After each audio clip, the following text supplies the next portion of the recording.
Dengan sama-sama merenungkan tentang dosa-dosa kita di masa lalu, mari kita sama-sama tundukkan hati kita.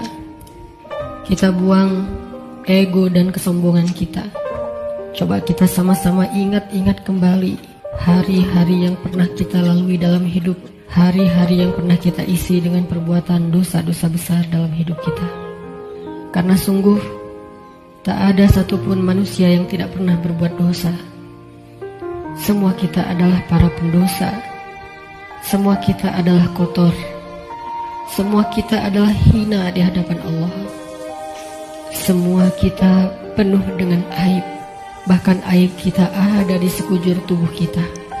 Sesungguhnya aib kita ada dari ujung rambut sampai ke ujung kaki kita. Semuanya ada bekas-bekas dosa di masa lalu yang kita kerjakan. Tidak mungkin ada orang yang tidak punya dosa di antara kita. Coba kita sama-sama ingat-ingat kembali hari-hari yang pernah kita lalui dalam hidup, hari-hari yang pernah kita isi dengan perbuatan dosa-dosa besar dalam hidup kita. Karena sungguh tak ada satupun manusia yang tidak pernah berbuat dosa. Semua kita adalah para pendosa. Semua kita adalah kotor.